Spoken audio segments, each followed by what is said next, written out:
مجلس کے دفتر دارالسلام میں 24 اور 25 سپٹمبر کو 2 روزہ جشن رحمت للعالمین مہمان اور میزبان مقررین و شعراء کا کیا گیا اعلان۔ صدر استقبالیہ جلسہ رحمت للعالمین و کل ہند نعتیہ مشاعرہ جناب جعفر حسین معراج رکن اسمبلی نامپلی اور متعدد استقبالیات جناب سید احمد پاشا قادری متعمدی عمومی مجلس و رکن اسمبلی یاقوت پورہ کی اطلاع کے مطابق کل ہند مجلس اتحاد المسلمین کے زیر اہتمام 24 اور 25 سپٹمبر یعنی 8 اور 9 ربیع الاول کو دارالسلام میں جلسہ رحمت للعالمین و کل ہند نعتیہ مشاعرہ منعقد ہوگا، جس کی صدارت بارسٹر اسد الدین اویسی کل ہند مجلس اتحاد المسلمین و رکن پارلیمنٹ حیدرآباد کریں گے۔ اتوار کو جلسہ رحمت للعالمین سے بیرونی مہمان مقرر ممتاز عالم دین مولانا توصیف رضا مصباحی سنبل اتر پردیش خطاب کریں گے۔ مقامی مقررین میں جناب اکبر الدین اویسی قائد مجلس مقننہ پارٹی، مولانا مفتی خلیل احمد شیخ الجامعہ نظامیہ، مولانا محمد انور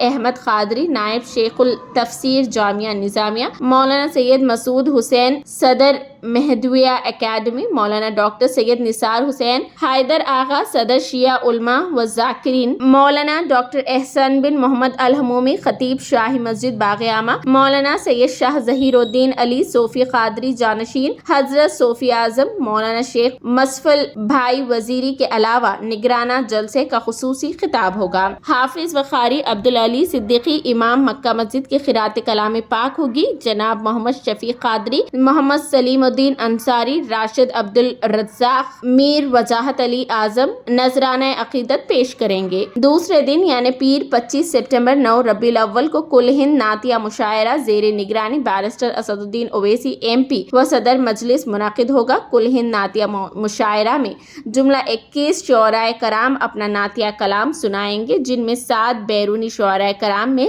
ضیاء ٹونک راجستھان و دیگر بھی شامل ہوں گے۔